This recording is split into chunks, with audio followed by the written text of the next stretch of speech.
So hi friends, this is Manoj and welcome back. So இன்னைக்கு வீடியோல Redmi Note 12 Pro Plus 5G இத சொல்றதுக்கே ஒரு காமனர் ஆகுது. இந்த செல்போனோட அன்பாக்சிங், இதோட in-depth specifications, இதுல எனக்கு என்னெல்லாம் பிடிச்சிருக்கு என்னெல்லாம் பிடிக்கல அப்படி நான் டீடைலா சொல்ல போறேன். So இப்பதான் நம்ம சேனலுக்கு ஃபர்ஸ்ட் டைம் வரீங்க அப்படினா வீடியோ ஃபுல்லா பாருங்க. வீடியோ பிடிச்சிருந்தா மறக்காம சேனலுக்கு சப்ஸ்கிரைப் பண்ணுங்க. இந்த வீடியோக்குள்ள போலாம் வாங்க. அன்பாக்சிங் இதுதான் அந்த செல்போனோட box Redmi Note 12 Pro Plus 5G. So அழகான black color cardboard box வந்து கொடுத்திருக்காங்க. And box ஓபன் பண்ணீங்கன்னா உள்ள ஒரு cardboard box இருக்குது இந்த மாதிரி. So இதையும் ஓபன் பண்ணீங்கன்னா you have the soft case. So உள்ள வந்து நல்லா சொரசொரன்னு இருக்குது, வெளியில வந்து நல்லா வழுவலுன்னு இருக்குது. So நார்மலான இருக்கக்கூடிய ஒரு சாஃப்ட் கேஸ் தான். அதுக்கப்புறம் டாக்குமெண்டேஷன் வந்து கொடுத்திருக்காங்க. And then you have the SIM ejector pin. So அதுல இருக்குது. So அதுக்கப்புறம் செல்போன் தான் வச்சிருக்காங்க. So இந்த இருக்குது செல்போன், அத அப்படியே ஓரமா வச்சிடலாம். And then you have the 120 watt fast charging adapter in the box. எவ்வளவு பெரிய சார்ஜர்னு பாருங்க. இது யார் மேல தூக்கி அடிச்சோம் அப்படினா கண்டிப்பா மண்டை உடைஞ்சிரும். So அவ்வளவு பெரிய சார்ஜர் வந்து கொடுத்திருக்காங்க. அதுக்கப்புறம் USB-C type charging cable வந்து கொடுத்திருக்காங்க. And இதுதான் அந்த செல்போனோட பாக்ஸ் கண்டென்ட்ஸ். வழக்கம் போல ஹெட்போன்ஸ் மறந்துட்டாங்க. டிசைன் இந்த செல்போனை ஃபர்ஸ்ட் டைம் கையில எடுத்தோனே எனக்கு என்ன தோணுச்சு, அதாவது இந்த மாதிரி எடுத்தோனே எனக்கு என்ன தோணுச்சு அப்படினா நல்ல ஹேண்டியா இருக்கு இந்த செல்போன். கையில வச்சுக்கிறதுக்கு நல்ல ஒரு ஹேண்டியா இருக்கு.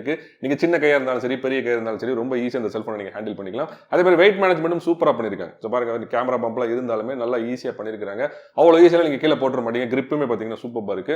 அண்ட் பேக் சைடு மெட்டீரியல்ஸ் பொறுத்த வரைக்கும் மினரல் கிளாஸ் வந்து கொடுத்திருக்காங்க. ஒரு சில பேர் வந்து பிளாஸ்டிக்னு சொல்லிருந்தாங்க, but this is actually mineral glass. தொட்டு பார்க்கிறதுக்கு சூப்பரா இருக்கு. பட் லைட்டா ஃபிங்கர் பிரிண்ட் வந்து அட்ராக்ட் பண்ண தான் செய்யுது. நீங்க தொடச்சா வந்து போயிடுது. ரொம்ப மோசம்லாம் கிடையாது, லைட்டா வந்து அட்ராக்ட் பண்ணுது. பட் நீங்க தொடச்சா வந்து போயிடும். அண்ட் ஃப்ரேம் ஃபுல்லா வந்து கம்ப்ளீட்டா பிளாஸ்டிக். பார்க்க மெட்டல் மாதிரி இருந்தாலும் this is absolutely plastic. And ஃப்ரண்ட்ல டிஸ்ப்ளே ப்ரொடெக்ஷனுக்காக கார்னிங் கோரில்லா கிளாஸ் வெர்ஷன் 5 கொடுத்திருக்காங்க, which is really good for this price point. And முக்கியமான விஷயம், இந்த செல்போன் IP53 சர்டிபிகேஷன் வந்து வாங்கியிருக்காங்க. அதாவது dust and splash proof certification வந்து வாங்கியிருக்காங்க. அதனால நீங்க லைட்டா தண்ணிலையும் டஸ்ட்லையும் வந்து தாராளமா யூஸ் பண்ணிக்கலாம். And thickness of the phone is 8.9 mm. ரொம்ப ஸ்லிம்மான ஃபோனும் கிடையாது, அதுக்கும் ரொம்ப குண்டான ஃபோனும் கிடையாது. நல்ல கை கிடக்காம ஹேண்டியா தான் கொடுத்திருக்காங்க. But weight of the phone is 208 grams, approximately 208 grams. நான் பாக்ஸ்ல இருந்து எடுக்கும்போது எனக்கு weight வந்து பெருசா தெரியல. பட் இவ்வளவு நேரம் கையில வச்சு பேசிட்டு இருக்கும்போது கீழ வச்சிரலாமான்னு தோணுது. ஏன்னா weight வந்து கொஞ்சம் ரிஸ்க்ல வந்து ஃபீல் ஆக ஆரம்பிக்குது. சோ நீங்க ரொம்ப நேரம் ஃபோன் பேசிட்டு இருந்தீங்க அப்படினா பெட்டர் யூஸ் ஹெட்போன்ஸ். ஹார்ட்வேர் இந்த செல்போன் வந்து MediaTek Dimensity 1080 அப்படினு சொல்லிட்டு ஒரு ப்ராசஸர் யூஸ் பண்ணிருக்காங்க. இதோட மேக்ஸிமம் கிளாக்கிங் ஃப்ரீக்வென்சி வந்து 2.6 GHz. அண்ட் இந்த சிப்பை வந்து 6 nanometer ஃபேப்ரிகேஷன் டெக் மூலமா வந்து டிசைன் பண்ணிருக்காங்க. அதனால உங்களுக்கு டிரான்சிஸ்டரோட சைஸ் ரொம்ப குட்டியா இருக்கும். நிறைய வந்து டிஜிட்டல் சர்க்யூட்ஸ் ஒரே சிப்புக்குள்ள போட்டுக்கலாம். அதனால நிறைய ஃபீச்சர்ஸ் வந்து உங்களுக்கு கிடைக்கும். இந்த செல்போன்ல 5G இருக்கு. கேமரா ஃபீச்சர்ஸ் பாத்தீங்கன்னா ஏகப்பட்டது கொடுத்திருக்காங்க. 200 மெகாபிக்சல் கேமரா வந்து கொடுத்திருக்காங்க. Maybe because of the 6 nanometer chip. அண்ட் RAM வந்து 8GB RAM இருக்கு, 12GB RAM வேரியன்ட் இருக்கு. அண்ட் ஸ்டோரேஜ் வந்து 256GB ROM வந்து கொடுத்திருக்காங்க. RAM ஓட டெக்னாலஜி LPDDR4X அண்ட் ROM ஓட டெக்னாலஜி UFS 2.2. சோ இது மூணோட காம்பினேஷன் ப்ராசஸர், RAM, ROM மூணு வச்சு பாத்தீங்க அப்படினா this is not a performance based phone. Of course நீங்க ஹை கிராபிக்ஸ் டிமாண்டிங் கேம்ஸ் எல்லாம் இந்த செல்போன் ரொம்ப ஈஸியா விளையாடலாம். பட் இருந்தாலும் ஒரு ரப்பரிஷ் ஃபீல், ஃப்ரேம் ஸ்கிப்பிங் இந்த மாதிரி விஷயம்லாம் கண்டிப்பா வந்து வரும். ஒரு professional level of gaming experience வந்து இந்த செல்போன் உங்களுக்கு கிடைக்காது. அதே மாதிரி ஹெவி ஆபரேஷன்ஸ்ல இந்த செல்போன்ல நீங்க வந்து ரொம்பலாம் வந்து புஷ் பண்ண முடியாது. So this is a day to day usage phone. Super level of performance வந்து இந்த செல்போன்ல எதிர்பார்க்காதீங்க. அண்ட் RAMல ஒரு ஸ்பெஷாலிட்டி இருக்கு. என்னன்னா நீங்க ஆல்ரெடி இருக்க 8GB RAM இல்லனா 12GB RAM கூட நீங்க அடிஷனலா ஒரு 3GB வரைக்கும் உங்க ஸ்டோரேஜ்ல இருந்து மெமரி கடன் வாங்கி நீங்க யூஸ் பண்ணிக்கலாம். சோ உங்களுக்கு டோட்டலா 15GB வரைக்கும் விர்ச்சுவலா RAM கிடைக்கிறதுக்கு சான்ஸ் இருக்கு, which is really good for this price point. Display இந்த செல்போனோட ஹைலைட்டே வந்து ரெண்டு தான். ஒன்னு வந்து கேமரா, இன்னொன்னு வந்து டிஸ்ப்ளே. இந்த செல்போன்ல 6.67 inches Pro AMOLED டிஸ்ப்ளே வந்து கொடுத்திருக்காங்க. இதோட ரெசல்யூஷன் வந்து 1080p x 2400 பிக்சல்ஸ், அதாவது ஒரு full HD plus பேனல் அப்படினு சொல்லலாம். இதோட பிக்சல் டென்சிட்டி வந்து 394 ppi, which is incredibly good, close to 400. உங்களால பிக்சல்ஸ் பார்க்கவே முடியாது. இமேஜா இருக்கட்டும், டெக்ஸ்டா இருக்கட்டும், இல்ல photo, video, whatever it is, பிக்சல்ஸ்லாம் பாத்தீங்கன்னா ரேசர் ஷார்ப்பா இருந்துச்சு. And screen to body ratio is 86%. ஏன்னா இந்த செல்போன் ஸ்கிரீனை சுத்தி பாத்தீங்கன்னா ஒரு திக்கா ஒரு black color border மாதிரி கொடுத்திருக்காங்க. அதனால 90% வந்து இந்த செல்போனால அச்சீவ் பண்ண முடியல. And brightness of the screen is நீங்க 500 nits கொடுத்திருக்காங்க. பீக் பிரைட்னஸ் வந்து 900 வரைக்கும் போகுது அப்படினு சொல்றாங்க. But whatever it is, daylight visibility is okay. But direct சன்லைட்ல போய் பாத்தீங்கன்னு வெச்சுக்கோங்களேன், கேமரா வியூ எல்லாம் யூஸ் பண்ணும்போது ஒண்ணுமே தெரியல. ரொம்ப சிரமப்பட்டு தான் பார்க்க வேண்டியது இருந்துச்சு. நானுமே அவுட்டோர் ஷூட்லாம் பண்ணும்போது ரொம்ப உத்து பார்த்து கிட்ட போய் தான் நான் ஷூட் பண்ணிட்டு இருந்தேன். இந்த பிரைட்னஸ் கொஞ்சம் கூட்டி கொடுத்திருந்தா நல்லா இருக்கும்னு எனக்கு தோணுது. Refreshing rate of the screen is நீங்க either 60 Hz வச்சுக்கலாம், இல்லனா 120 Hz வச்சுக்கலாம். அப்படி இல்லனா அடாப்டிவ் வந்து சூஸ் பண்ணிக்கலாம். சோ செல்போனே வந்து அப்ளிகேஷன்ஸ்க்கு ஏத்த மாதிரி ரெஃப்ரெஷிங் ரேட் வந்து சூஸ் பண்ணிக்கும். But whatever it is, Redmi என்ன சொல்றாங்க அப்படினா இந்த அடாப்டிவ் ரேட்லயே வந்து you can either choose 30, 60, 90 இல்லனா 120. சோ 1 Hz ல இருந்து 120 Hz அந்த கதையல வந்து கிடையாது. 30 Hz, 60, 90 and 120 இந்த மாதிரி வந்து கொடுத்திருக்காங்க. பட் whatever, இந்த ஸ்கிரீனை தொட்டு பார்க்கும்போது சூப்பரா இருக்கு. யூஸ் பண்றதுக்கு ரொம்ப ஸ்னாப்பியா இருந்துச்சு. நான் அப்பவே சந்தேகப்பட்டேன் கண்டிப்பா அதோட ரெஃப்ரெஷிங் ரேட் கூட தான் இருக்கும் அப்படின்னு சொல்லிட்டு. ரொம்ப ஸ்னாப்பியா இருந்துச்சு. நார்மல் யூசேஜ்லயே பாத்தீங்கன்னா நல்லா பட்டர் ஸ்மூத்தா இருந்துச்சு. இன்னொரு முக்கியமான விஷயம் என்ன தெரியுமா, இந்த செல்போனோட ஸ்கிரீன் வந்து HDR10 and HDR10+ வந்து சப்போர்ட் பண்ணுது. அதோட முக்கியமான விஷயம் என்ன தெரியுமா, this is a 10-bit panel. நானே வந்து ஷாக் ஆயிட்டேன். நான் ஸ்பெக்க பார்த்துட்டு ரேட் எல்லாம் பார்த்துட்டு இது 8-bit panel தான் இருக்கும் அப்படின்னு நினைச்சிட்டு நான் கண்டுக்காம இருந்தேன். பட் ஆக்சிடென்டலா பார்த்தேன், this is a 10-bit panel. அப்படினா நீங்க பிசிக்கலா 100 கோடிக்கும் அதிகமான கலர்ஸ் வந்து இந்த ஸ்கிரீன்ல ரீப்ரொடியூஸ் பண்ணி பார்க்கலாம். நீங்க Netflix, Amazon Primeல பாக்குறீங்க அப்படினா இந்த செல்போன் வந்து உங்களுக்கு தான். பேட்டரி இந்த செல்போன்ல 4980 mAh பேட்டரி கொடுத்திருக்காங்க. இது கூட கப்பல் பண்ணி 120 watt ஃபாஸ்ட் சார்ஜிங் அடாப்டர் வந்து பாக்ஸ்லயே வச்சிருக்காங்க. இது உங்க செல்போனை வந்து 0 to 100 வந்து 19 minutesல சார்ஜ் பண்ணும் அப்படின்னு சொல்றாங்க. நான் ட்ரை பண்ண வரைக்கும் it is around 40 minutes, which is again high. 40 minutes ரொம்ப ஃபாஸ்ட். நீங்க போட்ட உடனே சார்ஜ் ஆயிடும். போட்டதும் தெரியாது, சார்ஜ் ஆனதும் தெரியாது. which is really good for this price point. Security, இந்த செல்போன் ஆரம்பத்துல இருந்தே ஒரு ட்விஸ்ட் அண்ட் டர்ன்ஸா இருந்துச்சு. நான் வந்து 8 பிட் பேனல் தான் அந்த பிரைஸ் பாயிண்ட் கொடுப்பாங்க அப்படின்னு நினைச்சேன். 10 பிட் பேனல் வந்து கொடுத்து வச்சிருந்தாங்க. அதே மாதிரி ஃபிங்கர் பிரிண்ட் ஸ்கேனர் வந்து ஆன் பாடியில இருக்கும்படி நினைச்சிட்டு இருந்தேன். சடனா பாத்தீங்கன்னா சைடு மவுண்டோட கொடுத்திருக்காங்க. ஷாக்கிங்கா இருந்துச்சு. மேபி பிரைஸ் பாயிண்ட்க்கு காஸ்ட் கட்டிங் அந்த மாதிரி பண்ணிருக்கலாம். But what ever it is, இதோட ஸ்பீட் பாத்தீங்கன்னா இன்கிரெடிபிளி ஃபாஸ்டா இருந்துச்சு. நீங்க பிரஸ் வச்சுக்கலாம் இல்லனா டச் வச்சுக்கலாம். ரெண்டோட ஸ்பீடுமே செம ஸ்பீடா இருந்துச்சு. அதே மாதிரி ஃபேஸ் ரெகக்னிஷனும் வேற லெவல்ல ஸ்பீடா இருந்துச்சு. லோ லைட்டா இருக்கட்டும், நீங்க ஒரு ஆங்கிள் பார்த்தாலும் சரி செம ஸ்பீடா வந்து ஓபன் ஆச்சு. நான் நிறைய தடவை பாத்தீங்கன்னா ட்ரைபாட்ல மவுண்ட் பண்ணி இருக்கும்போது லைட்டா குனிஞ்சு தான் பார்ப்பேன், டக்குனு வந்து ஓபன் ஆகும். அந்த அளவுக்கு அக்யூரேட்டா வந்து கொடுத்திருக்காங்க, which is really good. Ports and controls, இந்த செல்போனோட லெஃப்ட் சைடு பாத்தீங்கன்னா கம்ப்ளீட்டா பிளாங்கா விட்டுட்டாங்க, எதுவுமே கிடையாது. அண்ட் ரைட் சைடுல you have the power on off button. இது power on off button மட்டும் கிடையாது. இத தான் நீங்க ஃபிங்கர் பிரிண்ட் ஸ்கேனருக்கு யூஸ் பண்ணனும். ஏன்னா அந்த செல்போன்ல ஆன் பாடியில ஃபிங்கர் பிரிண்ட் ஸ்கேனர் வந்து கொடுக்கல. அண்ட் அதுக்கு மேல வால்யூம் ராக்கர் பட்டன் கொடுத்திருக்காங்க. இது வந்து சிங்கிள் பட்டனா கொடுத்திருக்காங்க. இதோட ஃபீட்பேக் வந்து ரொம்பவே நல்லா இருந்துச்சு. And bottom of the phone you have this rim tray. இது ஓபன் பண்ணீங்கன்னா ஒரு குட்டி சைஸ் ட்ரே தான் வருது. இதுல உங்களால ரெண்டு சிம் கார்டு மட்டும் தான் போட முடியும். மெமரி கார்டு வந்து போட முடியாது. மெமரி வந்து எக்ஸ்பேண்டே பண்ண முடியாது. அதுக்கு அப்புறம் USB-C டைப் சார்ஜிங் போர்ட் இருக்குது. அண்ட் லாஸ்டா you have the speaker grill. இது வந்து சிங்கிள் ஸ்பீக்கர் கிடையாது. This is a stereo speaker system. இதுக்கு ஜோடியான ஸ்பீக்கர் பாத்தீங்கன்னா டாப் ஆஃப் தி போன்ல இருக்குது. You can see here. And top of the cell phone ஏற்கனவே சொன்ன மாதிரி இன்னொரு ஸ்பீக்கர் கொடுத்திருக்காங்க. This is a stereo speaker system. True stereo speaker system. ரெண்டு ஸ்பீக்கர்லயுமே ஒரே அளவான ஆடியோ தான் வந்து வருது. நான் செக் பண்ணி பார்த்துட்டேன். அண்ட் அதுக்கு பக்கத்துல நாய்ஸ் கேன்சலேஷன் மைக்ரோஃபோன் வந்து கொடுத்திருக்காங்க. அண்ட் அதுக்கு பக்கத்துல பாத்தீங்கன்னா 3.5 mm ஆடியோ போர்ட் வந்து கொடுத்திருக்காங்க. Thank God கொடுத்திருக்காங்க. நீங்க 3.5 mm ஆடியோ ஜாக் வந்து சொருகிட்டு நீங்க பாட்டு கேட்டுட்டு ஜாலியா போலாம். அண்ட் லாஸ்டா IR பிளாஸ்டர் கொடுத்திருக்காங்க. நீங்க IR பிளாஸ்டர் ஆப் ஓபன் பண்ணி பாருங்களேன். நீங்க AC டிவி எதை வேணாலும் சூஸ் பண்ணி பாருங்க.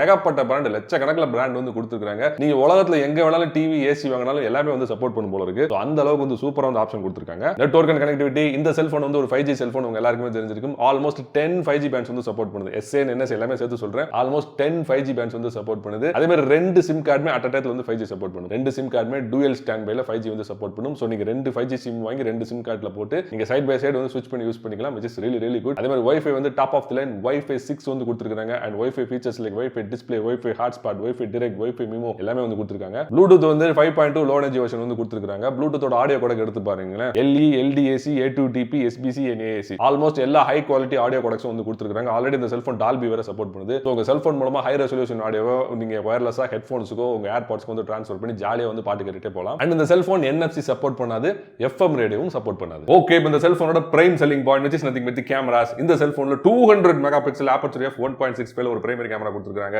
இதோட ஃபோக்கல் லென்த் 24 mm, ஒரு moderate and wide angle lens அப்படின்னு சொல்லலாம். இதோட சென்சார் சைஸ் 1/1.4 inches, ஒரு 1 inch சென்சாரோட கொஞ்சம் சின்ன சைஸ் சென்சார்னு சொல்லலாம். ரெண்டாவது 8 மெகாபிக்சல் aperture f 2.2 ல ஒரு அல்ட்ரா வைட் ஆங்கிள் லென்ஸ் வந்து கொடுத்திருக்காங்க. இதோட சென்சார் சைஸ் வந்து 1/4.0, ஒரு குட்டி சைஸ் சென்சார் அப்படின்னு சொல்லலாம். அண்ட் இதோட ஃபோக்கல் லென்த் வந்து நான் பார்த்த வரைக்கும் 16 mm இருந்துச்சு. மூணாவது 2 மெகாபிக்சல் aperture f 2.4 ல ஒரு மேக்ரோ கேமரா கொடுத்திருக்காங்க. இந்த கேமராவை நான் கன்சிடர் பண்ண போறது இல்ல, but what ever it is, macro எடுக்கிறதுக்கு ஒரு கேமரா கொடுத்திருக்காங்க. அண்ட் லாஸ்டா 16 மெகாபிக்சல் aperture f 2.45 ல ஒரு செல்ஃபி கேமரா கொடுத்திருக்காங்க. இதோட சென்சார் சைஸ் 1/3.0, அகைன் ஒரு குட்டி சைஸ் சென்சார்னு சொல்லலாம். பட் ஃப்ரண்ட் கேமராக்கு இது போதுமானதா நான் நினைக்கிறேன். ஓகே, இப்போ இந்த செல்போன் எனக்கு பிடிக்காத விஷயங்கள். சோ ஃபர்ஸ்ட் பாத்தீங்கன்னா இந்த செல்போன் Android 12 வந்து ரன் பண்ணிட்டு இருக்காங்க. இதுக்கு top of it custom UI MI UI 13 வந்து ரன் பண்ணிட்டு இருக்காங்க. ரெண்டோட காம்பினேஷன் ரொம்பவே நல்லா இருந்துச்சு. நல்ல ஸ்னாப்பியா இருந்துச்சு செல்போன். நான் ஏற்கனவே உங்ககிட்ட சொல்லியிருந்தேன் என்ன ப்ராப்ளம்னா Android 12 தான் ப்ராப்ளம். ஏன்னா நிறைய செல்போன்ஸ் வந்து Android 13 முடிச்சு Android 14 வந்து ப்ரிப்பேர் ஆயிட்டு இருக்காங்க. நிறைய செல்போன்ஸ்க்கு வந்து அப்டேட்டே வந்துருச்சு. பட் இவங்க இன்னும் Android 12 ல வந்து உட்கார்ந்துட்டு இருக்காங்க. ஆஃப் கோர்ஸ் Redmi என்ன சொல்லிருக்காங்கன்னா அட்லீஸ்ட் 2 இயர்ஸ்க்கு வந்து நாங்க உங்களுக்கு Android சப்போர்ட் வந்து கொடுப்போம். சோ வந்து Android 13 ல கொடுக்கிறதுக்கு வாய்ப்பு இருக்கு அப்படிங்கிற மாதிரி தான் சொல்லிருக்காங்க. பட் இப்போதைக்கு இன்னைக்கு டேட் வரைக்கும் இது Android 12 ல தான் ரன் ஆயிட்டு இருக்கு. ஆனா அதே மாதிரி சின்ன விஷயங்கள் லைக் ஃபிங்கர் பிரிண்ட் ஸ்கேனர் வந்து சைடுல வச்சிருக்காங்க. ஃப்ரேம் வந்து பிளாஸ்டிக்ல கொடுத்திருக்காங்க. FM ரேடியோ கிடையாது, NFC கிடையாது. இந்த மாதிரி சின்ன விஷயங்களை வந்து நான் ஸ்பெக்ஸ் சொல்லும்போது சொல்லியிருந்தேன். சோ ஒருவேளை பார்க்கலாம் முன்னாடி போய் பார்த்துட்டு வாங்க. நான் கீழ வந்து டைம் ஸ்டாம்ப் போட்டுருக்கேன். சோ இப்போ வந்து நம்ம டைரக்டா கேமராஸ்க்கு போயிடலாம். சோ கேமரால எனக்கு ஃபர்ஸ்ட் பிடிக்காதது உங்களுக்கே தெரிஞ்சிருக்கும், மேக்ரோ. 2 மெகாபிக்சல் மேக்ரோ கேமரா வச்சுக்கிட்டு இந்த செல்போனால பெருசாலாம் வந்து இமேஜ் ப்ரொடியூஸ் பண்ணல. இமேஜோட சைஸே பாத்தீங்கன்னா less than 1 MB தான் இருக்குது. அண்ட் இமேஜ் எப்படி இருக்குன்னு கேட்டீங்கன்னா கலர் சென்ஸ் வந்து சுத்தமா கிடையாது. இமேஜ் எல்லாம் அப்படியே சாஃப்ட்டா இருக்குது, அப்படியே ஒரு வார்மா தெரியுது. நீங்க ஃபிளாஷ் எல்லாம் அடிச்சு ஃபில்டர்ஸ் எல்லாம் அப்ளை பண்ணி எடுத்தாலுமே அந்த அளவுக்கு ஒரு எடுப்பா வந்து இமேஜ் கிடையாது, கிளாரிட்டி கிடையாது. அதே மாதிரி நீங்க ஜூம் பண்ணீங்கன்னா பிக்சல்ஸ் எல்லாம் கம்ப்ளீட்டா உடைஞ்சு போயிடும். நான் மேக்ரோல எடுத்த போட்டோக்கும் போர்ட்ரேட் எடுத்த போட்டோக்கும் டிஃபரன்ஸ் போட்டு காட்டுறேன், நீங்களே பாருங்க எவ்வளவு டிராஸ்டிக்கா டிஃபரன்ஸ் இருக்கு, நீங்களே பாருங்க. அண்ட் அதே மாதிரி மேக்ரோ வீடியோகிராஃபி, நீங்க வீடியோ மோடுக்குள்ள போனீங்கன்னா மேக்ரோ மோட் சூஸ் பண்ணி நீங்க வீடியோ ஷூட் பண்ணிக்கலாம். Up to 720p at 30 frames per second மட்டும் தான் உங்களால வீடியோ ஷூட் பண்ண முடியும். நீங்க ஃபிளாஷ் எல்லாம் அடிச்சு ஃபில்டர் எல்லாம் வச்சு எடுத்தாலுமே வீடியோ வந்து அவுட்புட் நல்லாவே இல்ல. அண்ட் இன்னொரு விஷயம் கேட்டீங்கன்னா ஆட்டோ ஃபோக்கஸ் வந்து மேக்ரோல வந்து ஒர்க் ஆக மாட்டேங்குது. அதனால நீங்க ஃபோக்கஸ் ஹண்ட் பண்றதே பயங்கர கஷ்டமா இருக்கு. கரெக்ட்டா ஒரு சப்ஜெக்ட்டை நீங்க ஃபோக்கஸ் பண்ணி ஷூட் பண்றதுக்குள்ள போதும் ஆயிடுது. அப்படியே நீங்க கஷ்டப்பட்டு நீங்க ஃபோக்கஸ் பண்ணி ஷூட் பண்ணாலும் அவுட்புட் பாத்தீங்கன்னா ரொம்ப போரா இருந்துச்சு. இப்போ நான் அந்த ஆண்ட் பாருங்களேன், மேக்ரோ வீடியோகிராஃபி எடுத்ததுக்கும் 4K எடுத்ததுக்கும் டிஃபரன்ஸ் போட்டு காட்டுறேன். எவ்வளவு டிராஸ்டிக் சேஞ்ச் இருக்குன்னு நீங்களே பாருங்க. அதே மாதிரி இந்த ட்ரீயோட ஷூட்டை நான் ஷூட் பண்ணிருக்கேன், எவ்வளவு டிஃபரன்ஸ் இருக்குன்னு நீங்களே பாருங்க. சோ மேக்ரோ போட்டோகிராஃபியும் சரி வீடியோகிராஃபியும் சரி below average. And then wide angle photography நீங்க 0.6x ஆன் பண்ணிட்டு வைட் ஆங்கிள் போட்டோஸ் வந்து எடுத்துக்கலாம். சோ அந்த வியூ வந்து உங்களுக்கு காட்டிட்டு இருக்கேன், நீங்களே பாருங்க. எனக்கு என்னமோ ஒரு பெரிய சைஸ் ஃப்ரேம் அப்படியே கம்ப்ரஸ் பண்ணி உள்ள தள்ளலாம் மாதிரி எனக்கு தெரியுது. பட் ரொம்ப டிராஸ்டிக்கா எனக்கு தெரியல.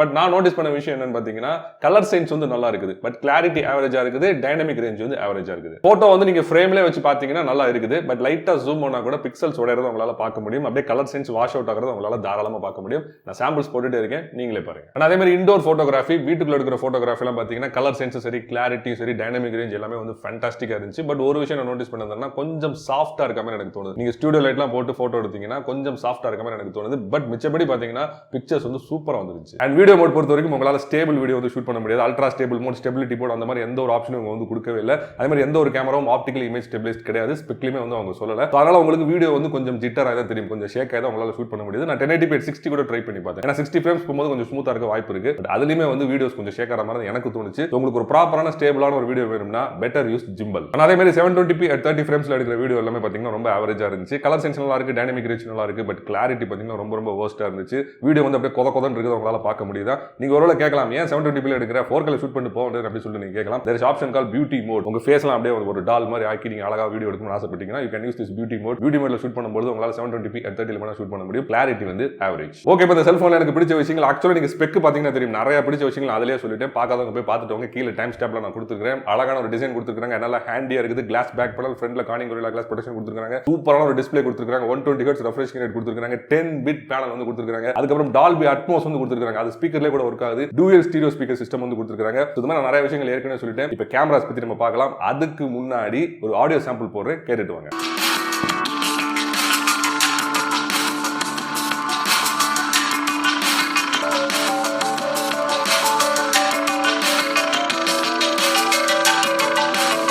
அல்ட்ரா ஹெச்டி மோட்ல பை டிஃபால்ட் உங்களால 50 மெகா பிக்சல் வந்து ஷூட் பண்ண முடியும். உங்களுக்கு 200 மெகா பிக்சல் வேணும்னா அந்த 200 மெகா பிக்சல் நீங்க கிளிக் பண்ணணும். அந்த மஞ்சள் கலர்ல மாறிடுச்சு பாத்தீங்களா? இப்போ நீங்க 200 மெகா பிக்சல் வந்து போட்டோஸ் எடுத்துக்கலாம். நீங்க ஃபில்டர் நிறைய அப்ளை பண்ணி போட்டோ எடுத்துக்கலாம். ஃபிளாஷ்ல வந்து நீங்க ஆன் பண்ணி போட்டோஸ் எடுத்துக்கலாம், which is really good. But photo size பாத்தீங்கன்னா 50 mega pixel 30 MB to 40 MB வரைக்கும் இருக்குது. பட் அதே நீங்க 200 மெகா பிக்சல் போட்டோ எடுத்தீங்கன்னா 100 MB தாண்டுது. நான் திரும்ப சொல்றேன், 100 MB தாண்டுது. 100 MB to 110 MB ஒரு சில போட்டோஸ் நான் பார்த்தேன். அவ்வளவு ஒரு லார்ஜ் சைஸ் போட்டோ வந்து இது கேப்சர் பண்ணுது. சிஸ்டத்துல அதை ப்ராசஸ் பண்றது பாத்தீங்கன்னா ரொம்ப டிஃபிகல்ட்டா இருக்கு. ஓகே, போட்டோ கிளாரிட்டி எப்படி இருக்கு அப்படின்னு கேட்டீங்கன்னா, நீங்க லாங் ரேஞ்ச் சப்ஜெக்ட்ஸ், ஒரு பெரிய ஸ்கை, ஒரு பெரிய மலையெல்லாம் ஷூட் பண்ணீங்கன்னா ஃபர்ஸ்ட் எடுக்கும்போது நல்லா தான் காட்டுது. பட் ஜூம் பண்ணி பாத்தீங்கன்னா பிக்சல்ஸ் உடையறத உங்களால தாராளமா பார்க்க முடியும். கோதன்னு வந்து எடுக்குது. பட் கலர் சயின்ஸ், டைனமிக் ரேஞ்ச்லாம் பாத்தீங்கன்னா வேற லெவல்ல வந்து இருந்துச்சு. பட் அதே சமயம் க்ளோஸ் ரேஞ்ச் சப்ஜெக்ட், கிட்டத்தட்ட இருக்க சப்ஜெக்ட் நீங்க ஷூட் பண்ணீங்கன்னா அவுட்புட் வந்து அவுட் ஆஃப் தி வேர்ல்ட்ல இருந்துச்சு. பர்టిక్యులரா இப்ப இந்த ட்ரீஸ் எல்லாம் நீங்க பாருங்களேன், நான் வந்து ஒரு ஷேடான என்வயரன்மெண்ட்லாம் எடுத்துக்கிறேன். சின்ன ஷேடோஸ் கூட அதை பிக்கப் பண்ணுது. இப்போ இந்த எக்கை பாருங்களேன், சின்ன ஷேடோஸ்லாம் அப்படியே பிக்கப் பண்ணுறது உங்களுக்கு தெரியுதா? ஏன்னா நான் மிட்டேல வந்து எடுத்துருக்கேன். சூரியன் வந்து நேரா இருக்கு, மேலே தலைக்கு மேலே இருக்கு. சின்ன டீடைல்ஸ் வந்து கேப்சர் பண்ணிருக்கு பாருங்க. இப்போ பாப்பாவை ஒரு ஹியூமன் பீயிங் எடுக்கிறேன், எந்த அளவுக்கு சின்ன டீடைல்ஸ் கூட கேப்சர் பண்ணிருப்பாங்க. ஈவன் கண்ணுல கூட அந்த டீடைல்ஸ் இருக்கு பாத்தீங்களா? சோ நீங்க க்ளோஸ் ரேஞ்ச் சப்ஜெக்ட் எடுக்கும்போது அவுட்புட் வந்து வேற லெவல்ல இருந்துச்சு. பட் ஒரே ஒரு கண்டிஷன், நல்ல லைட்டிங் என்வயரன்மெண்ட்ல எடுங்க. அண்ட் தென் போர்ட்ரேட்ஸ், நீங்க போர்ட்ரேட்ஸ் வந்து ஆப்பர்ச்சர் f1 ல இருந்து f16 வரைக்கும் அட்ஜஸ்ட் பண்ணி பேக்ரவுண்ட பிளர் பண்ணி ஃபேண்டாஸ்டிக்கான போட்டோஸ் வந்து எடுக்கலாம். Tons and tons of filters வந்து கொடுத்துருக்காங்க. இதுக்குன்னே ஸ்பெஷல் ஃபில்டர்ஸ்லாம் வந்து கொடுத்துருக்காங்க. அதெல்லாம் வச்சு போட்டோஸ் எடுக்கும்போது அவுட்புட் வேற லெவல்ல இருந்துச்சு. பேக்ரவுண்ட் பிளரிங் எஃபெக்ட்டா இருக்கட்டும், சப்ஜெக்ட் அண்ட் பேக்ரவுண்ட் செப்பரேஷனா இருக்கட்டும், எல்லாமே ஃப்ளாலஸா வந்து ஒர்க் பண்ணுச்சு. கலர் சைன் சூப்பரா இருந்துச்சு. அண்ட் அதே மாதிரி டைனமிக் ரேஞ்ச் பாத்தீங்கன்னா வேற லெவல்ல இருந்துச்சு. கிளாரிட்டி பாத்தீங்கன்னா சூப்பரா இருந்துச்சு. பட் ஒரே ஒரு விஷயம், நீங்க ஜூம் பண்ணும்போது பிக்சல்ஸ் ஓடறது உங்களால பார்க்க முடியும். பிகாஸ் அது வந்து பிக்சல் பிண்டிங் பண்ணி ஒரு சின்ன சைஸ் போட்டோ தான் கொடுக்குறாங்க. அதனால நீங்க செல்போன் ஸ்கிரீன்ல பார்த்துட்டீங்கன்னா பியூட்டிஃபுல்லா இருக்கும். பட் லார்ஜ் ஸ்கிரீன்ல பார்க்கும்போது பிக்சல்ஸ் லைட்டா ஓடறது உங்களால பார்க்க முடியும். பட் ஓவரால் பிக்சர் குவாலிட்டி சூப்பரா இருந்துச்சு. And coming to the night mode, நிறைய பேர் வந்து இந்த செல்போனோட நைட் மோட் நல்லாவே இல்லைன்னு சொல்லிட்டு கம்ப்ளைண்ட் பண்ணியிருந்தாங்க. பட் என்னோட பர்சனல் எக்ஸ்பீரியன்ஸ் என்னன்னா, நீங்க ப்ராப்பரா ட்ரைபாட்ல மவுண்ட் பண்ணி ஷூட் பண்ணீங்கன்னா இந்த மாதிரி ஒரு அவுட்புட் கிடைக்குது. இதுல பாருங்களேன், பில்டிங்கோட லைட்ஸ் எல்லாம் அழகா வந்து கேப்சர் பண்ணிருக்கு. அதே மாதிரி ஸ்கை பாத்தீங்கன்னா சூப்பரா கேப்சர் பண்ணிருக்கு. ஸ்கைல இருக்க ஸ்டார்ஸையும் ஃபேண்டாஸ்டிக்கா கேப்சர் பண்ணிருக்கு. எங்க கோட் அவுட் இருக்குன்னா ட்ரீஸ் தான். ட்ரீஸ்ல இருக்க டீடைல்ஸ் வந்து அந்த அளவுக்கு வரல. ஒரு ஷில் அவுட் மாதிரி உங்களுக்கு காட்டுது, அப்படியே இருட்டா வந்து காட்டிருக்கு. பட் வாட் எவர், நான் என்ன பண்ணேன்னா ஸ்கையை வந்து எய்ம் பண்ணி ஸ்கையை கேப்சர் பண்ணுவோம்னு பண்ணேன். சூப்பரா வந்து கேப்சர் பண்ணிருச்சு. மேல இருக்க எல்லா ஸ்டார்ஸையும் வந்து அழகா வந்து கேப்சர் பண்ணிருச்சு. இதை விட உங்களுக்கு டீடைல் அதிகமா வேணும்னா there is option called long exposure. Long எக்ஸ்போஷர்ல வந்து ஸ்டாரி ஸ்கைன்னு ஆப்ஷன் இருக்கு, ஸ்டார் ட்ரைல்ஸ் ரெண்டு ஆப்ஷன் இருக்கு. இதுல ரெண்டையும் நான் வச்சு டெஸ்ட் பண்ணி பார்த்தேன். எனக்கு வந்து ஒரு பியூட்டிஃபுல்லான அவுட்புட் வந்து கிடைச்சிச்சு. அதுவே வந்து ஆர்டிஃபிஷியல் ஸ்டாருக்கு பின்னாடி ஒரு வால் மாதிரிலாம் போட்டுக்குது. பட் வாட் எவர் ஒரு யூசபிளான போட்டோ வந்து கிடைச்சிச்சு. அண்ட் இன்ட்ரெஸ்டிங்கான விஷயம் தெரியுமா, இதை ஸ்கிப் பண்ணாம கேளுங்க. நாங்க வந்து லாங் எக்ஸ்போஷர் பண்ணி ஷூட் பண்ணிட்டு இருக்கும்போது எங்களை கிராஸ் பண்ணி 5 சேட்டலைட் போச்சு. 5 சேட்டலைட் அப்படியே லைவா கிராஸ் ஆச்சு. அதை நாங்க ஸ்கிரீன் ரெக்கார்ட் பண்ணி உங்களுக்கு இப்ப காட்டிட்டு இருக்கேன். நீங்களே பாருங்க, அந்த போட்டோவா எடுத்து உங்களுக்கு காட்டிட்டு இருக்கேன். சோ வானத்துல போற ஒரு சேட்டலைட்டே இது கேப்சர் பண்ணுது அப்படின்னா நைட் மோட் எப்படிங்க வேஸ்டா இருக்கும். அண்ட் லாங் எக்ஸ்போஷர்ல அந்த நியான் பெயிண்டிங் எஃபெக்ட் வந்து நாங்க ட்ரை பண்ணி பார்த்தோம். அவுட்புட் வந்து சூப்பரா வந்துருச்சு. நான் ஜூம் பண்ணி காட்டுறேன், நீங்களே பாருங்க. அந்த yellow கலரை சுத்தி அந்த ஷேட் பாருங்க, அப்படியே பியூட்டிஃபுல்லா வந்திருக்கு. நான் வந்து yellow கலர் லைட்டிங் வந்து ட்ரை பண்ணேன். ஒருவேளை நீங்க வேற கலர்ஸ் ஆஃப் லைட் வச்சு ட்ரை பண்ணி பாத்தீங்கன்னா விதவிதமான அவுட்புட் வந்து உங்களுக்கு கிடைக்கும். அண்ட் கமிங் டு வீடியோகிராஃபி, இந்த செல்போனோட ரியர் கேமரா கேமரால உங்களால 4K at 30, 1080p at 60, 1080p at 30 and 720p at 30. அதே மாதிரி ஃப்ரண்ட் கேமரால 1080p at 60, 1080p at 30 and 720p at 30. இந்த எல்லா ஃப்ரேம் ரேட் அண்ட் ரெசல்யூஷன்ஸ் உங்களால வீடியோ ஷூட் பண்ணிக்க முடியும். 4K at 30 and 1080p at 60 இந்த ரெண்டு ஃப்ரேம் ரேட் அண்ட் ரெசல்யூஷன்ஸ்லயும் அவுட் ஆஃப் தி வேர்ல்ட் இருந்துச்சு கிளாரிட்டி. குறிப்பா நான் ஒரு விஷயம் சொல்லிடுறேன், லாங் ரேஞ்சில் ஷூட் பண்ணும்போது ஆவரேஜா தான் இருந்துச்சு, அந்த அளவுக்கு டீடைல்ஸ் அதால கேப்சர் பண்ண முடியல. செல்போன்லாம் ஷூட் பண்ணாங்க அப்படின்னு சொல்லிட்டு எல்லாரும் கண்டுபிடிச்சிருவாங்க. பட் அதுவே க்ளோஸ் ரேஞ்ச் சப்ஜெக்ட்ல போய் ஷூட் பண்ணீங்கன்னா அவுட்புட் வந்து வேற லெவல்ல இருந்துச்சு. இப்போ நீங்க இந்த ட்ரீஸ்லாம் நான் ஷூட் பண்ணிட்டு இருக்கேன், நீங்களே பாருங்க. அஃப்கோர்ஸ் ஒரு சில இடங்கள்ல பாத்தீங்கன்னா கொஞ்சம் டோன் வந்து வார்மா இருக்க மாதிரி நான் ஃபீல் பண்ணேன். But overall frame smoothness and clarity பாத்தீங்கன்னா சூப்பரா இருந்துச்சு. கலர் சயின்ஸ் பாத்தீங்கன்னா வேற லெவல்ல மெயின்டைன் பண்ணிருந்தாங்க. நான் ஒரு சில ஃபுட்டேஜஸ் போட்டுட்டே இருக்கேன், நீங்களே பாருங்க. அண்ட் ஃப்ரண்ட் கேமரால இப்போ பாத்தீங்கன்னா நான் 1080p at 60 வந்து வீடியோ ஷூட் பண்ணிட்டு இருக்கேன். நான் சூரியனை சுத்தி ஷூட் பண்ணிட்டு இருக்கேன். அப்படியே என்னோட ஃபேஸோட எக்ஸ்போஷர் மாறுது உங்களுக்கு தெரியுதா? லைட்டிங் மாற அந்த எக்ஸ்போஷர் அப்படியே மாறுது உங்களுக்கு தெரியுது. அப்படியே ஸ்மூத்தா வந்து எக்ஸ்போஷர் மாறுது, பார்க்கிறதுக்கு பியூட்டிஃபுல்லா இருந்துச்சு. அந்த ஃப்ரேமோட ஸ்மூத்னஸ்மே பாத்தீங்கன்னா சூப்பரா மெயின்டைன் பண்ணிருந்தாங்க. அதே மாதிரி நீங்க ஃபில்டர் அப்ளை பண்ணி வீடியோ எடுத்தீங்கன்னா உங்களால 1080p at 30 மட்டும் தான் ஷூட் பண்ண முடியும். அதோட அவுட்புட்டும் ரொம்பவே நல்லா இருந்துச்சு. குறிப்பா கோல்டன் ஃபில்டர் அப்படின்னு சொல்லி ஒரு ஃபில்டர் யூஸ் பண்ணி இந்த வீடியோ ஷூட் பண்ணேன். க்ளோஸ் ரேஞ்சில் ஷூட் பண்ணிருக்கேன். அவுட்புட் எப்படி இருக்குன்னு நீங்களே பாருங்க. And then slow motion. நீங்க ஸ்லோ மோஷன் வந்து 1080p ல ஒருவேளை ஷூட் பண்றீங்கன்னா உங்களால 120 fps ல மட்டும் தான் ஷூட் பண்ண முடியும். ஒருவேளை 720p ல ஷூட் பண்றீங்கன்னா 120, 240 and all the way up to 960 fps வரைக்கும் உங்களால ஷூட் பண்ண முடியும். அண்ட் 960 fps நீங்க வைக்கும்போது மோஷன் கைடு வந்து உங்களுக்கு கொடுத்துறாங்க. நீங்க சப்ஜெக்ட் திரும்பிச்சுனா ஆட்டோமேட்டிக்கா அதுவே வந்து கேப்சர் பண்ணிடும், which is a cool thing. Output எப்படி இருக்குன்னு கேட்டீங்கன்னா 960 fps ல பாத்தீங்கன்னா எனக்கு ரொம்ப கிளாரிட்டி கொஞ்சம் பெட்டரா இருக்க மாதிரி எனக்கு தோணுது. கிளாரிட்டி கூட ஒரு பக்கத்து விட்டுருங்க, அந்த ஃப்ரேம் ஸ்மூத்னஸ் பாருங்க, அந்த ஸ்லோ மோஷன் எஃபெக்ட் பாருங்க, வேற லெவல் இருந்துச்சு. நான் இந்த போன்ல சத்தியமா எதிர்பார்க்கவே இல்லை. கண்டிப்பா ஸ்லோ மோஷன் வேஸ்டா தான் இருக்கும், கண்டிப்பா நம்ம கம்ப்ளைண்ட் பண்ணுவோம் அப்படின்னு நினைச்சிட்டு இருந்தேன். பட் இப்ப பாப்பாவோட முடி நவுந்துட்டு இருக்கு, உங்களால நோட்டீஸ் பண்ண முடியுதா? நான் ஜூம் பண்ணி காட்டுறேன். அந்த அளவுக்கு ஸ்மூத்னஸ் வந்து இது கேப்சர் பண்ணிருக்கு. ஒரு சின்ன ஃப்ரேம் கூட ஸ்கிப் பண்ணல, எந்த இடத்துல ஒரு ஹிக்கப்ஸ் நான் நோட்டீஸ் பண்ணல. அடுத்து சூப்பரான ஆள் வராரு, which is time lapse. நீங்க டைம் லாப்ஸ் வந்து 4K at 30, 1080p at 30 and 720p at 30 மூணு ரெசல்யூஷன் ஃப்ரேம் ரேட்ல ஷூட் பண்ணிக்கலாம். அதே மாதிரி மேக்ரோ டைம் லாப்ஸ் நீங்க எடுத்துக்கலாம். எதுக்கு இந்த தேவையில்லாத வேலை பண்றாங்கன்னு தெரியல, பட் மேக்ரோ டைம் லாப்ஸ் கொடுத்துருக்காங்க. அதை வச்சீங்கன்னா நீங்க 720p ல மட்டும் ஷூட் பண்ண முடியும். யார் வேணாலும் ஷூட் பண்ணிக்கோங்க. But coming to the actual time lapse, அதாவது 4K டைம் லாப்ஸ் வச்சீங்கன்னா உங்களால ஃபில்டர்ஸ் அப்ளை பண்ணி டைம் லாப்ஸ் எடுக்க முடியும். மீட்டரிங் வந்து உள்ள இன்கார்பரேட் பண்ணிருக்காங்க. சோ டைம் லாப்ஸ்க்கு முக்கியமான ஒரு காம்பனன்ட் வந்து மீட்டரிங், அதை வந்து உள்ள இன்கார்பரேட் பண்ணிருக்காங்க. அதே மாதிரி ஸ்பீட் வந்து நீங்க 4x ல இருந்து all the way up to 1800x வரைக்கும் நீங்க வச்சுக்கலாம். அதே மாதிரி டியூரேஷன் வந்து நீங்க இன்ஃபினிட்டி வச்சுக்கலாம், இல்லனா 10 minutes ல இருந்து 240 minutes வரைக்கும் வச்சு நீங்க டைம் லாப்ஸ் எடுத்துக்கலாம். அதெல்லாம் ஓகேங்க. டைம் லாப்ஸ் எப்படி இருக்கு அப்படின்னு கேட்டீங்கன்னா அவுட்புட் வேற லெவல்ல இருக்கு. இப்ப நீங்க அதான் பார்த்துட்டு இருக்கீங்க. நான் சன் செட் ஆகும்போது தான் எடுத்தேன், அப்பவே இந்த கிளாரிட்டி எப்படி இருக்குன்னு பாருங்க. which is a 4K time lapse. ஃபேண்டாஸ்டிக்கான ஒரு அவுட்புட் வந்து கொடுத்துருந்துச்சு. நீங்க ஒரு ப்ரொஃபஷனலான டைம் லாப்ஸை இந்த செல்போனை வச்சு எடுத்துக்கலாம். லாஸ்ட் முக்கியமான விஷயம் which is nothing but the pro mode. இந்த செல்போன்ல bro photo and bro video அப்படின்னு சொல்லிட்டு ரெண்டுத்துக்குமே தனித்தனியா டெடிகேட்டடா மோட் கொடுத்துருக்காங்க. இங்க பின்னாடி இருக்கக்கூடிய ரெண்டு கேமராஸையும், அதாவது பிரைமரி கேமராவையும் வைட் ஆங்கிள் கேமராவையும், அதோட பாராமீட்டர்ஸ் எல்லாத்தையும் நீங்க பிசிக்கலா வந்து கண்ட்ரோல் பண்ணிக்கலாம். எதை கண்ட்ரோல் பண்ணலாம்? ஒயிட் பேலன்ஸை கண்ட்ரோல் பண்ணலாம், ஃபோக்கஸை கண்ட்ரோல் பண்ணலாம், எக்ஸ்போஷரை கண்ட்ரோல் பண்ணலாம், ISO கண்ட்ரோல் பண்ணலாம், ஷட்டர் ஸ்பீடை கண்ட்ரோல் பண்ணலாம். மீட்டரிங் கொடுத்துருக்காங்க. Metering is very important component. So 3 metering வந்து கொடுத்துருக்காங்க. எக்ஸ்போஷர் லெவல்ல நீங்க பாத்துக்கலாம். ஹிஸ்டோகிராம் வந்து கொடுத்துருக்காங்க, ஃபோக்கஸ் ஸ்பீக்கிங் கொடுத்துருக்காங்க, எக்ஸ்போஷர் வெரிஃபிகேஷன் கொடுத்துருக்காங்க. இது மாதிரி ஒரு DSLRல மேனுவல் மோட்ல இருக்க எல்லா விஷயமும் ஆல்மோஸ்ட் வந்து இந்த செல்போன்ல கொடுத்துருக்காங்க. இப்போ இத கேட்டுட்டு இருக்க நிறைய பேர் நீங்க நினைப்பீங்க, இதெல்லாம் வச்சு நான் என்ன பண்ண போறேன்? பிசிக்கல் பாராமீட்டர்ஸ்லாம் கண்ட்ரோல் பண்ணி நான் என்ன பண்ண போறேன்? நடுகாட்டுல நான் ஏன்டா சுடுகாட்டுக்கு போணும் அப்படி சொல்லி நீங்க கேட்கலாம். பட் ஒரு செல்போனோட ஒரு கேமராவோட அழகே வந்து ப்ரோ மோட் தான், அதாவது மேனுவல் மோட் தான். சோ இதை யூஸ் பண்ண தெரிஞ்சவங்களுக்கு இந்த செல்போன் வந்து ஒரு சூப்பரான ஆப்ஷன். சோ ஓவரால் இந்த செல்போனை வாங்கலாமா வேணாமா அப்படின்னு கேட்டீங்கன்னா இந்த பிரைஸ் பாயிண்ட்க்கு இவங்க என்னெல்லாம் கொடுக்கணுமோ எல்லாமே வந்து கொடுத்துருக்காங்க. அதனால நீங்க தாராளமா கண்ண மூடிட்டு வாங்கிக்கலாம். அண்ட் இந்த செல்போன் உங்களுக்கு வேணும்னா நீங்க யாலு மொபைல்ஸ் வந்து கான்டாக்ட் பண்ணலாம். அவங்களோட நம்பர் வந்து நான் ஸ்கிரீன்லயும் போடுறேன், டிஸ்கிரிப்ஷன்லயும் கொடுக்குறேன். சோ ஷாப் நம்பர் 1 யாலு மொபைல்ஸ் மதுரை. சோ கான்டாக்ட் பண்ணிக்கோங்க. சோ நெக்ஸ்ட் வீடியோல சந்திக்கிறேன். And thanks bye from Manoj.